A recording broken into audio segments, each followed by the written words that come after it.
नमस्कार, मैं राजेश और आप देखना शुरू कर चुके हैं द वार्ता। अभी हमारे साथ कुछ लोग बैठे हैं और एक कार्यक्रम होने जा रहा है। भारत जागरण संघ संगठन है, चंदौली जिले में एक कार्यक्रम है।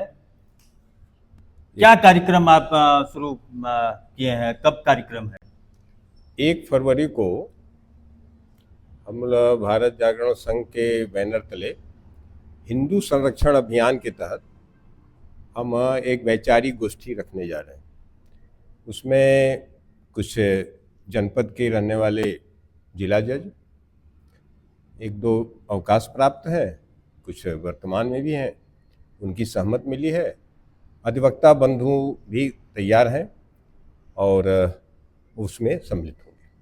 तो क्या विषय रहेगा उस वैचारिक गोष्ठी का?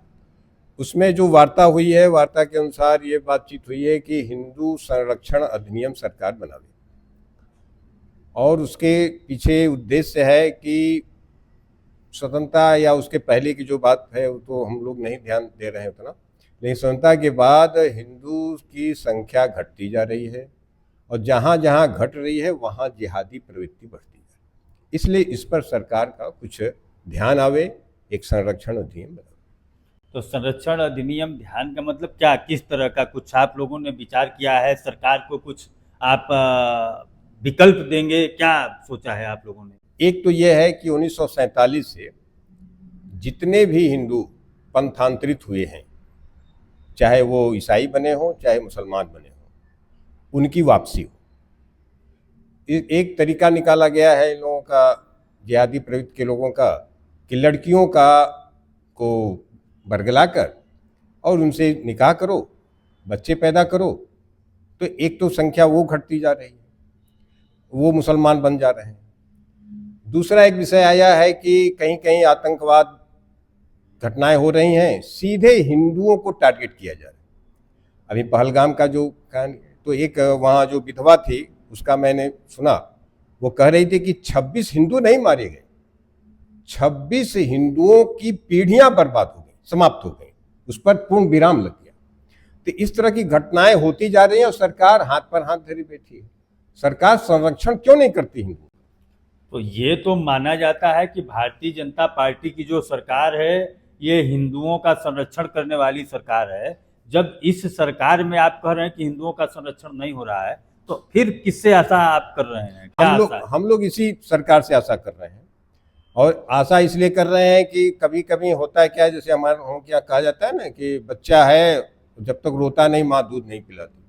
तो हिंदू समाज को जागृत रहना पड़ेगा और कहना पड़ेगा कि नहीं, इधर भी आप ध्यान दें, क्योंकि घटनाएं घटी हैं। आप अंतर्राष्ट्रीय स्तर पर मोदी जी बोलते भी हैं कि नहीं, ये आतंकवाद है, पूरी दुनिया परेशान है। तो भारत में उसके लिए कठोर कानून क्यों नहीं बनता? और एक वाक्य आप सुन ही रहे हैं, चल ही रहा है कि वो जहाँ बटेंगे वहाँ कटेंगे, जहाँ घटेंगे वहाँ सेफ नहीं रहेंगे।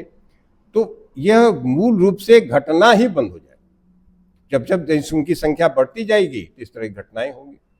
तो क्या आप लोग जो है, जैसे आपने कहा कि जज हैं, वकील हैं, तो क्या कुछ विकल्प जैसे क्या प्रस्तुत, किस तरह का कुछ आपने ड्राफ्टिंग भी किए हैं? क्या कुछ किया है? तो वो जजेज ने कहा है कि एक ड्राफ्टिंग बना करके वहाँ रखा जाएगा और उस पर सबकी सहमति ली जाएगी। अगर वो है तो उसी को मान करके एक हस्ताक्षर किया जाएगा और फिर एक प्रतिनिधि मंडल यहाँ से केंद्र सरकार को जाएगा।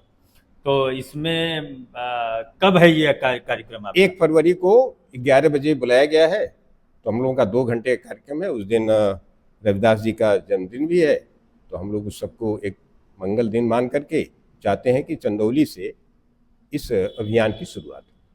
चंदौली हॉस्पिटल है सकलडीहा रोड पर। अच्छा, चंदौली हॉस्पिटल सकलडीहा रोड पे एक वैचारिक गोष्ठी, जिसमें कि इंटेलेक्चुअल क्लास, जिसको हम जो है कि वकील, जज और जो है कि इस नागरिक समाज के लोग उसको मिलकर करेंगे।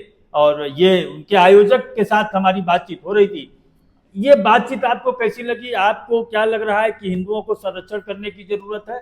आप भी अपनी राय कमेंट के माध्यम से रखिए और आप देखते रहिए द वार्ता। धन्यवाद।